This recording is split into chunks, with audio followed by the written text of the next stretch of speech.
हालांकि शाकाहारी जानवरों को ज्यादा खतरनाक नहीं माना जाता, क्योंकि इसकी दिलचस्पी दूसरे जीवों को मारकर उसका शिकार करने की नहीं होती है, बल्कि ये अपना पेट पेड़ पौधों से भरा करते हैं।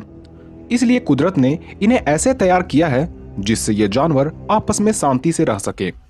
परंतु इन शाकाहारी जीवों में भी शक्ति का भरमार पाया जाता है, जिसका सबूत हमें तब देखने को मिलता है जब कोई इनके भोजन में नजर डालता है, क्योंकि ऐसे में ये जानवर पागल हो जाते हैं और खुद की जान की परवाह किए बिना आखिरी सांस तक लड़ने पर उतारू हो जाते हैं।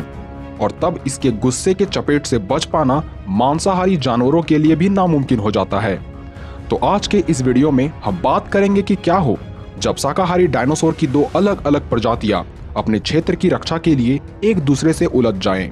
यकीन मानिए, ये दो शाकाहारी डायनासोर की लड़ाई इतनी घमासान हो जाएगी जो एक महासंग्राम का रूप लेने में ज्यादा वक्त नहीं लगाएगी। और इस महासंग्राम के बीच खुद मांसाहारी डायनासोर भी आना पसंद नहीं करेंगे, क्योंकि हम बात कर रहे हैं एंकिलोसोरस और पहाड़ों सा मजबूत स्टेगोसोरस की। तो वीडियो को जरा भी स्किप ना करें और अंत तक बने रहें। Size and physique. एंकिलोसोरस और स्टेगोसोरस विशाल हाथी के आकार जितना शक्तिशाली शाकाहारी डायनासोर हुआ करते थे, जो अलग अलग वातावरण के आदी होने के साथ साथ अलग अलग समय काल में भी पाए जाते थे। जिसमें से एंकिलोसोरस नॉर्थ अमेरिका के सब ट्रॉपिकल फ्लड प्लेन में 6.5 करोड़ सालों पहले रहा करते थे, जहां इस शाकाहारी डायनासोर को पर्याप्त मात्रा में फल, पत्ते और दूसरे प्लांट प्रोडक्ट मिल जाते थे।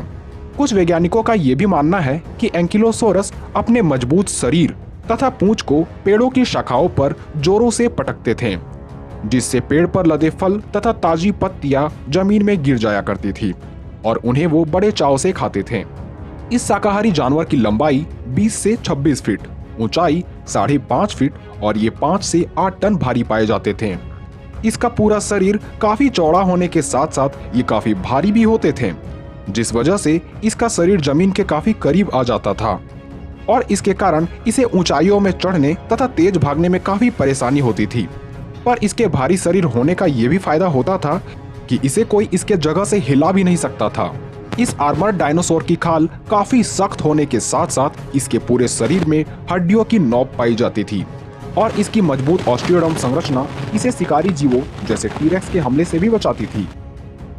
वहीं दूसरी ओर स्टेगोसोरस एंग्युलेटस, जिसे हुफ्ड रूफ लिजर्ड भी कहा जाता है, यह उन डायनासोर की लिस्ट में भी शामिल है जिसे आप सबसे प्रसिद्ध डायनासोर भी कह सकते हैं, जो सेमाई एरिड ग्रासलैंड और फ्लड प्लेन में भी जी सकते थे।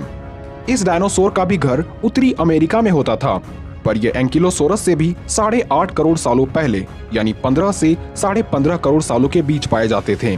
और ये भी एंकिलोसोरस की भांति शाकाहारी छिपकली थे, जो मोसेस, फर्न्स तथा दूसरे पौधों को खाकर अपना पेट भरा करते थे। इस डायनासोर की लंबाई 25 से 30 फीट, ऊंचाई लगभग 9 फीट और ये वजन में करीब 5 से 7 टन भारी पाए जाते थे। यानी ये कहा जा सकता है कि स्टेगोसोरस के पास बड़े आकार होने का फायदा था। वहीं एंकिलोसोरस के पास इसका भारी शरीर था। हालांकि एंकिलोसोरस के पास ऑस्टियोडर्म की लेयर थी, परंतु स्टेगोसोरस के पास भी इसके पीठ के ऊपर डोर्सल के प्लेट पाए जाते थे और वैज्ञानिकों की माने तो इसके dorsal plates heat regulation, female attraction और शिकारी डायनो के हमले से प्रोटेक्शन का भी काम करता था। वहीं स्टेगोसोरस अपने पूंछ के साथ साथ अपने डोर्सल का भी इस्तेमाल अटैक करने के लिए किया करते थे। लेकिन अगर हम दोनों डायनासोर की शारीरिक ढांचे के बारे में कहें तो एक एंकिलोसोरस का शरीर परफेक्ट था किसी भी हमले से बचने के लिए। लेकिन हम डिफेंस को ही देखकर ये फैसला नहीं कर सकते कि किस डायनासोर की जीत होगी। इसलिए अगर हम स्पीड एंड एजिलिटी की बात करें तो दोनों डायनासोर काफी धीमे थे, क्योंकि इसका वजन और शारीरिक ढांचा हालांकि इसे मजबूत तो बनाती थी, पर इसके कारण ये काफी धीमे भी बन जाते थे। जिसमें किसी एंकिलोसोरस का पैर काफी छोटा पर काफी मजबूत होता था, जिस कारण ये अपने पूरे शरीर का वजन अपने पैरों से संभाल पाते थे। और वैज्ञानिकों की माने तो ये 10 किलोमीटर प्रति घंटे की रफ्तार से दौड़ सकते थे।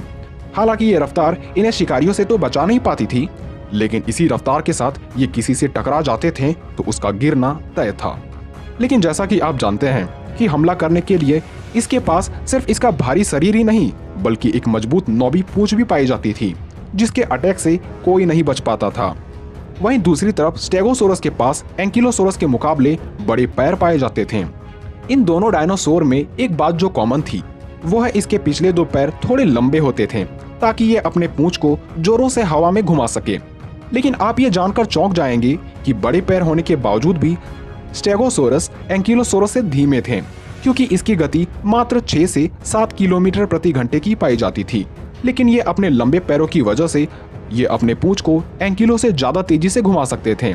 इसलिए एजिलिटी में स्टेगो के पास एंकिलो से ज्यादा एडवांटेज है।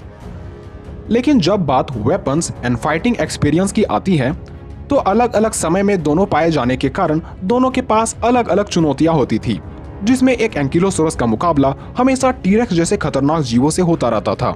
वैसी स्थिति में एंकिलोसोरस अपने 10 फीट लंबे नौबी पूंछ से टीरेक्स को मारा करते थे और इसके पूंछ की 1 से 2 वार ही टीरेक्स के पैर तोड़ दिया करते थे।